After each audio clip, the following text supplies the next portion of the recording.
You open your eyes for the very first time, and here we are. You've just been born a full-blooded Viltrumite on the planet Viltrum. Congratulations! Several tall figures dressed in battle armor check your vital signs in the monitors as they decide your fate. Yep, he's strong, says the doctor. Or maybe he's just a regular guy with a stethoscope. Who knows? You're a baby. It's hard for you to tell. Your parents, who are also still in their uniforms, breathe a sigh of relief. You see, the Viltrumites have a strong policy about childbirth, which means that only the strong children are allowed to survive. The rest are, well, don't worry about the rest. This means that you get to go home to your parents, but Viltrumite babies don't really get to watch Cocomelon with their stuffed animals. Instead, they place you in a gravity chamber 4 times the strength of Earth, where every muscle in your tiny body is forced to adapt to intense pressure. Your cries echo off steel walls as you try to lift your head, but no one comes to comfort you. On Viltrum, weakness will never be rewarded, even as a baby. Now that you've made it to 2 years old, you're already showing signs of the power within you. The average fully grown Viltrumite can lift at least 400 tons, but as a toddler, you're not quite there yet. Your quote-unquote toys are really just heavy-weighted blocks, and you're doing pretty well with them. You've also started showing signs of levitation already, which means your fight training begins immediately. Your parents watch your progress like hawks and carefully measure each metric to make sure you don't fall behind. They don't help you up if you stumble. Instead, they watch from a distance with their arms crossed as you struggle to get back onto your feet. A true Viltrumite stands on their own, always. Thanks, Dad. Everyone in this species are raised as warriors from birth, so Viltrumites have no comprehension of what genuine parental love is like. Now at 5 years old, you seem to be holding up well so far, so it's time for you to be thrown into the Juvenile Combat Initiative. It's full of other kids your age, but this isn't a playground. It's a battlefield for children. Basically, just a toddler fight club. On your first day, you're matched against a boy named Laro, who's a little older than you and twice your size. There's only one way to win these matches: incapacitate your opponent. Good luck out there, kid. As the match begins, Laro charges at you and knocks you off your feet. Those extra years of conditioning have given him an advantage in strength, but around these parts, there's no excuse. Get up.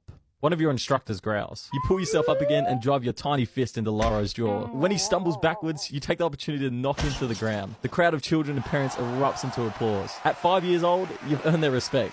For now. The Viltrumites believe that they're the most superior being in the universe, destined to rule over everyone else. So every part of this society exists to breed the perfect soldiers to feed this galactic takeover. Your first day of school on Viltrum is pretty straightforward. Every subject ties back to the Empire's ideals. History class only exists to glorify past conquests. Science focuses on weapon development, and even mathematics is taught through the perspective of warfare logistics. Your PE class is really just combat training with a side of cardio, and every failure is punished. You better be perfect, kid, or you're not going to make it much longer. School still has some memories that'll stick with you forever though. In history class, you're now old enough to learn about the events of the Purging, when Viltrumites culled the weak from their population to ensure only the strongest survived. Hundreds of thousands of years ago, before they set off to conquer the stars, Viltrum was rocked by a horrific civil war. This war began when Viltrumites that valued strength and believed in their natural superiority got together and decided to kill all the weak members of the species. Anyone who opposed them or were deemed unfit were executed in a global bloodbath called the Purging. Years later, the planet lay in ruins and half the population had died, but at least the weak had been eliminated. From that point on, Viltrumites adopted a brutal doctrine of eugenics, meaning only the strong were allowed to survive on Viltrum. Viltrum was rebuilt by its superhuman population. A planet targeted for assimilation would be offered a chance to willingly join the Empire in patronage. Those that refused were destroyed by an army of flying supermen. It's a tough lesson to swallow as a kid, but it's important to your survival that you understand. You may no longer be a baby, but it's never too late to abort you. Now at 10 years old, your training escalates. You're sent on your first observation mission to a freshly conquered planet. As you fly down, the air is thick with the scent of burning rubble, and the skies are black with smoke. Villages burn and cities lie in ruins. You follow your squad leader, a towering figure named General Koraf, as he surveys the aftermath of the conquest. He sets your squad down by the captured rebels kneeling in chains, with their heads bowing in defeat. Koraf points at the prisoners. Decide their fate, he says with a voice devoid of any emotion. Whoa, whoa, whoa, whoa, whoa, what? Why does this have to be on you? Your heart pounds as you look at their terrified faces. But you know all too well that hesitation is dangerous and a form of weakness. With trembling hands, you point to the execution squad. Koraf nods, and the prisoners are no more. That night, for the first time and the last time in your life, you lie awake, haunted by the memory. Don't get used to it though, because we don't do guilt here. At 15, you're given your first solo mission, leading a squad to raid a rebel outpost. It's a relatively small operation, but it's a test of your leadership capabilities. And you better be able to pull this off, because you remember what happens to failures. It's on a nearby planet, and you get there the same way anyone else on Viltrum gets across the galaxy. You don't need rockets or teleporters. Viltrumites can fly through space and hold their breath for several weeks. They also move at incredible speeds, so hopping in a spacecraft would just be inefficient. Your team descends on the outpost, but things go wrong almost immediately. The rebels are better armed than expected, and the simple skirmish devolves into chaos. You manage to turn things around and complete the mission by destroying the outpost, but not without a cost. Several of your squad mates are killed, with their bodies left behind as you retreat. When you return to Viltrum, the loss of life is glossed over. A victory is a victory, your instructor says, patting you on the back. What a wholesome life lesson. At 16, the accumulation of everything you've ever trained for arrives. The Viltrumite Trials. Without exaggeration, it's the biggest event of your life. These aren't ceremonial rites or symbolic tests. They're brutal challenges designed to weed anyone out who doesn't embody the Empire's ideals, and anyone who is deemed weak. Failing here doesn't just mean humiliation.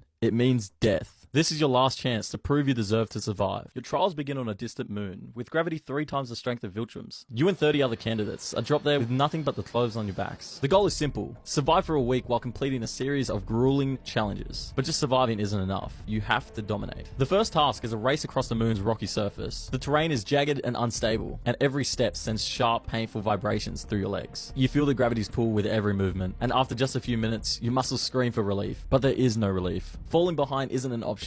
Those who do are left for dead, their bodies slain by the unforgiving landscape. As you cross a ridge, you see the next challenge, a combat arena carved into the ground. The instructors announce that the top 20 finishers will advance to the next round. You make it in time, but barely. You turn to face your first opponent, Laro, who's admittedly a lot bigger than he was back in the toddler fight club. He's taller, broader, and has a reputation of cruelty. You dodge his first swing and counter with a blow to the temple, dropping him immediately. The fight is over in seconds. The instructors nod approvingly, but their expressions remain cold. There's no praise here, just acknowledgement that you've done what's expected. By the third day, only 12 candidates remain. The trials shift focus to teamwork. An ironic twist, given the Viltrumite's emphasis on individual strength. You're paired with 2 others, Corvin, a quiet but fiercely skilled fighter, and Vetra, an impulsive recruit with a talent for improvisation. Your task is to infiltrate a simulated rebel stronghold and eliminate its defenders. The simulation is anything but simple. The quote-unquote defenders are seasoned Viltrumite soldiers tasked with stopping you at any cost. As you approach the stronghold, Vetra rushes ahead, ignoring your orders. She's caught in the ambush, and Corvin pulls her back just in time. The 3 of you regroup and devise a new strategy. You take the lead, coordinate an assault that outmaneuvers your defenders. It's messy and chaotic, but it works. By the end of the exercise, you've secured the stronghold and eliminated the targets. Back at the trial grounds, the instructors debrief your group. They commend your leadership, but criticize Vetra's impulsiveness. A team is only as strong as its weakest link, one of them says, fixing her with a steely gaze. Vetra's jaw tightens, but she doesn't respond. The lesson is clear. Even teamwork on Viltrum is a tool, not a virtue. The last test is the most brutal of all. A free-for-all, where only the strongest will emerge victorious. The instructors release you into a sprawling battlefield, a maze of cliffs, caves, and treacherous terrain. There is one objective: